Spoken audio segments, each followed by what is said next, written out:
Tudo bem, pessoal? Vamos dar continuidade, sequência aos nossos estudos. Penso que estamos cada dia avançando um pouco mais em relação a essa construção. Eu sempre entendi que o conhecimento é uma construção, ou seja, nós vamos adquirindo conhecimentos, vamos construindo informação, vamos construindo a consciência. Afinal de contas, o conhecimento é ter consciência. E a consciência, por sua vez, é ter conhecimento. Eu tenho uma consciência ética quando eu tenho o conhecimento da ética.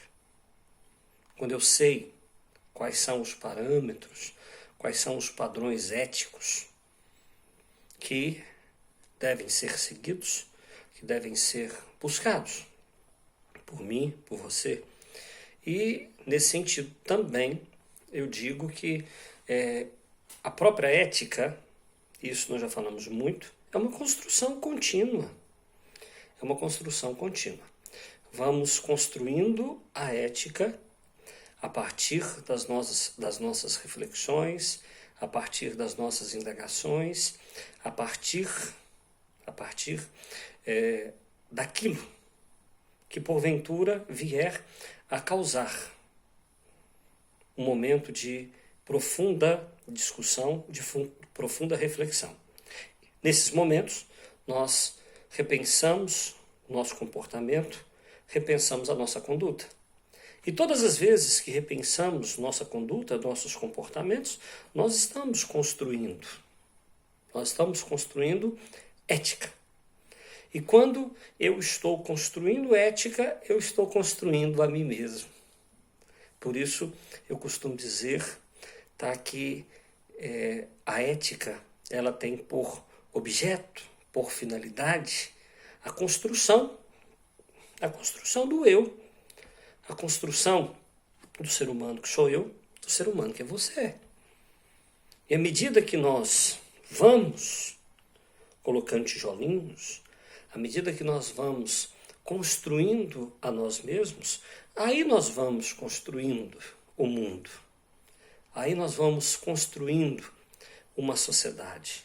Nós vamos construindo a realidade, a organização aonde nós estamos, a organização da qual nós fazemos parte. Não existe. É ilusão, é utopia acharmos que é possível construirmos o mundo, a sociedade, sem essa construção pessoal. Então, tudo começa a partir de mim. Então, a consciência ética, a construção ética que permite o eu se construir, se formar, automaticamente permite e possibilita a construção da realidade, a construção do mundo. Não adianta as pessoas aparecerem com discursos, com discursos empolgantes, no sentido de que vamos mudar o mundo, vamos mudar o nosso país, vamos mudar isso, vamos mudar aquilo, se antes não houver mudança pessoal. Não houver. Eu sou muito cético. Cético é incrédulo em relação a algumas coisas. Quando eu ouço pessoas dizendo que vão mudar isso, vão mudar aquilo, se eu não percebo que a pessoa não realiza esse trabalho consigo mesma, consigo mesmo, consigo próprio, de construção do seu eu não acredito. É um discurso vazio.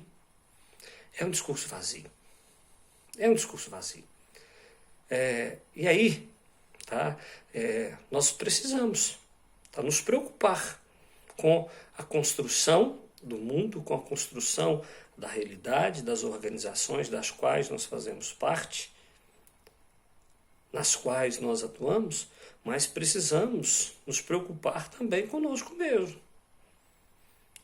a organização profissional, ela tem a cara daquele que é membro dela. Tem a cara daquele que é membro dela. Se eu me trabalho, se eu estou me construindo como pessoa, como ser humano, como profissional, eu também vou poder contribuir e farei com que a organização aonde eu estou, da qual eu faço parte, também venha a crescer, a evoluir, a se aperfeiçoar. O aperfeiçoamento pessoal, a construção pessoal é necessária. Eu preciso me construir, eu preciso me aperfeiçoar para poder aperfeiçoar a realidade, poder aperfeiçoar o mundo. E aqui vem a ética. A ética.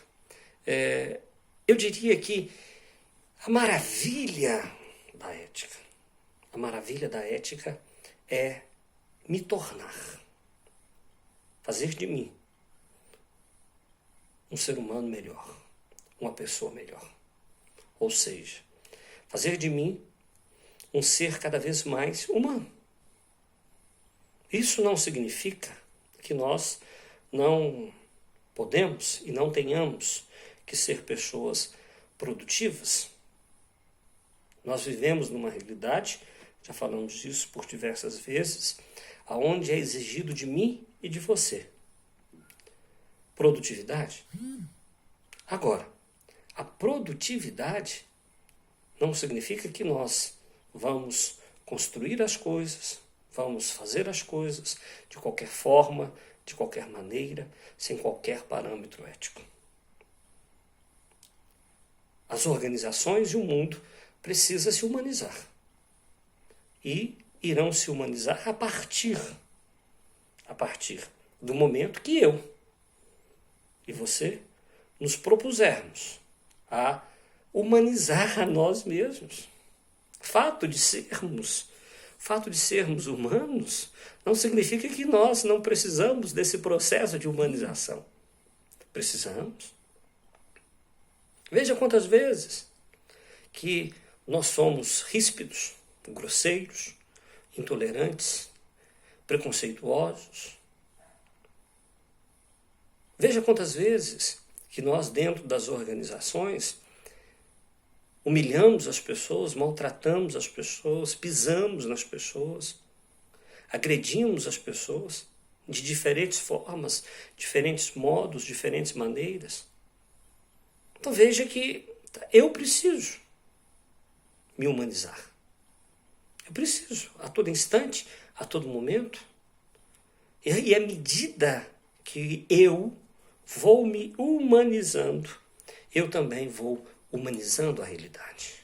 Eu vou humanizando o mundo. Já comentei e já falei em outras oportunidades que todos nós nos assemelhamos aos animais pela nossa capacidade de produzir e ter comportamentos instintivos.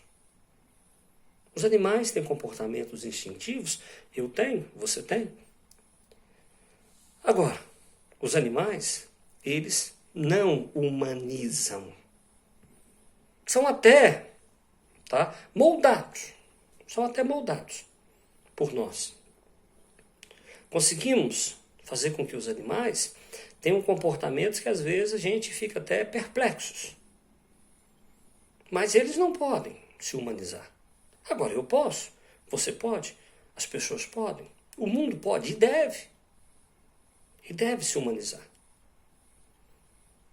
Quando falta a ética, o ser humano, ele vai se bestilizando, ele vai ficando besta. Vai ficando besta. E ao invés de se aproximar daquele ideal de humanidade, ele vai se aproximando cada vez mais dos animais e dos mais irracionais. daqueles que de fato são mais instintivos. Veja como que o ser humano ele tem comportamentos que às vezes a gente acha até ruim de comparar esses comportamentos com os comportamentos dos animais, porque não percebemos certos comportamentos que o homem tem, que a mulher tem, entre os animais. Mas por que isso acontece? Porque não foi dada à pessoa a oportunidade de se construir. Não foi dada à pessoa a oportunidade dela se humanizar.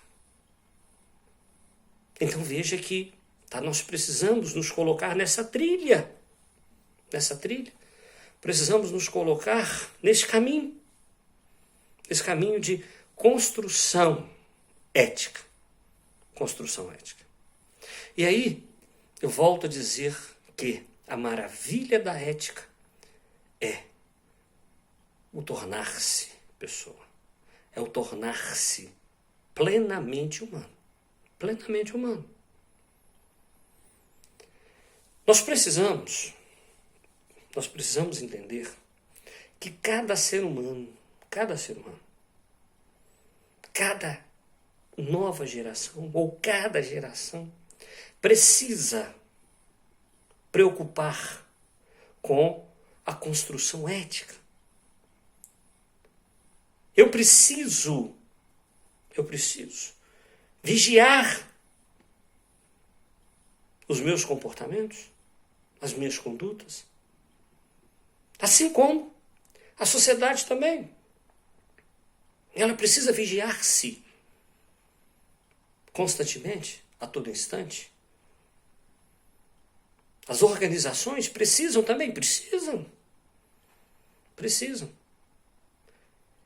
Por quê? No momento que eu estou me policiando, me vigiando, eu estou dando a mim oportunidade de melhora, oportunidade de aperfeiçoamento.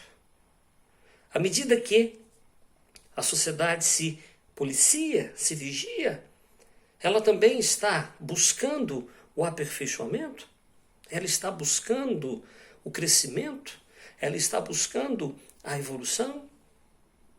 A organização que não se vigia, que fica acomodada, paralisada, estática, inerte, ela perde a oportunidade de se desenvolver, de crescer e, consequentemente, de alcançar os seus propósitos, seus objetivos, suas finalidades.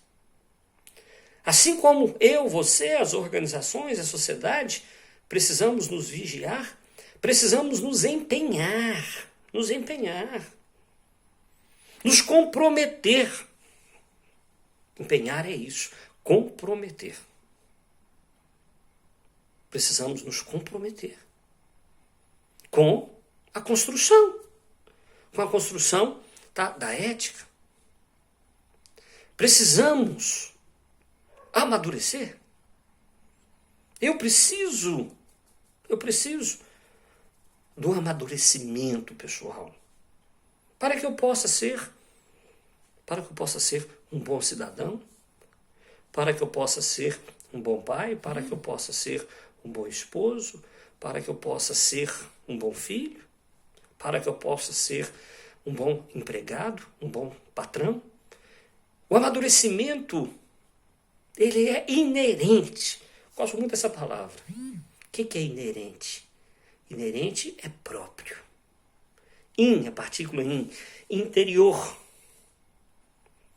Portanto, é inerente, faz parte da minha existência e deverá fazer parte da sua também. A busca pelo amadurecimento, para o amadurecimento. A sociedade precisa amadurecer-se. As organizações, elas precisam de também amadurecer-se. O amadurecimento, ele deverá ser nas suas mais diversas perspectivas. Nós precisamos do amadurecimento emocional. Precisamos. Quantas pessoas são tão imaturas emocionalmente, não sabem lidar com a frustração, não sabem lidar com a crítica, não sabem lidar com a perda. Constatamos e verificamos que muitas pessoas emocionalmente são extremamente frágeis, vulneráveis, justamente porque não se preocuparam ao longo da vida em vigiar-se, em empenhar-se com o amadurecimento pessoal. E aí nós temos pessoas que emocionalmente são extremamente debilitadas, extremamente vulneráveis, frágeis. E hoje nós sabemos que as organizações, as empresas, elas estão buscando pessoas que estejam realizando esse processo. Veja bem, estou dizendo que estejam. Algo que esteja sendo executado, realizado. Porque nós não vamos alcançar o amadurecimento pleno, total. O amadurecimento é algo que deverá acontecer ao longo de toda a nossa existência, ao longo de todo o nosso viver. E as organizações estão buscando pessoas que estejam comprometidas consigo no que se refere a esse amadurecimento emocional. Eu convivo, eu lido com pessoas dentro das mais diversas organizações e eu vejo tantas pessoas frágeis emocionalmente. E aí, tanta picuinha, sabe? Tanta picuinha, tanta coisinha, né? Mesquinharia, que impede o andamento das coisas. Tanta picuinha, sabe? Tanta coisinha daqui, dali, daqui, impede que as pessoas sejam felizes, realizadas dentro da organização. Então, precisamos nos empenhar, nos comprometer, nos vigiar, para que possamos amadurecer emocionalmente. Algum tempo atrás, se falava muito de coeficiente intelectual, QI. As pessoas precisam ser inteligentes. Só os inteligentes conquistarão a Terra. Só aqueles que realizarem um teste de QI, tiverem um QI elevado, serão bem-sucedidos. Se valorizou muito isso. Não estou dizendo que a pessoa ter conhecimento não seja importante, mas hoje eu não tenho dúvida de te falar que o coeficiente emocional, ele é muito mais importante do que o coeficiente intelectual. Quantas pessoas que são extremamente inteligentes, mas são tão debilitadas, tão vulneráveis, tão frágeis, emocionalmente falando? Tantas pessoas que têm uma inteligência, um coeficiente intelectual brilhante, mas são incapazes de se relacionar, são incapazes de conviver, não conseguem liderar. E hoje as organizações buscam pessoas que saibam liderar, pessoas que sejam maduras emocionalmente. Mas a ética não só nos ajuda, não só contribui para o amadurecimento emocional, mas nós precisamos também ter o amadurecimento psíquico, o amadurecimento psicológico. Precisamos ter e buscar constantemente, e aí a ética nos auxilia, o amadurecimento social. Precisamos aperfeiçoar, melhorar nossa capacidade de relacionar-se, de conviver. Gente, não sou uma pessoa presunçosa, vocês me conhecem, sabem muito bem quem eu sou. Eu, ao longo da minha vida e nos últimos anos, eu tenho me comprometido incessantemente com o meu processo de amadurecimento. E eu posso dizer para vocês que uma coisa eu aprendi e estou aprendendo demais, que eu preciso dos outros. Eu preciso dos outros. Eu preciso amadurecer-me, socialmente falando. Eu preciso melhorar a minha capacidade de conviver com as pessoas. E digo para vocês que eu tenho tido algumas surpresas muito interessantes. À medida que eu vou me aperfeiçoando, sou capaz de conviver com pessoas que apresentam ideias divergentes, posturas divergentes. Sei hoje, mais do que antes, aceitar as coisas. Sei hoje, mais do que antes, entender que o outro, ele tem as suas dificuldades, suas limitações. Então, eu estou e quero convidar você a ingressar cada vez mais nesse processo de construção da ética. Na última aula nós falamos sobre ética e casa, ética e morada. Nas aulas passadas, a partir da filosofia grega, falamos sobre ética e antropologia. E veja você, então, que nós precisamos construção. Precisamos construir o eu. Então, nos empenhar de fato, para alcançarmos esse amadurecimento profissional, esse amadurecimento psíquico, esse amadurecimento emocional, esse amadurecimento social. E por que não?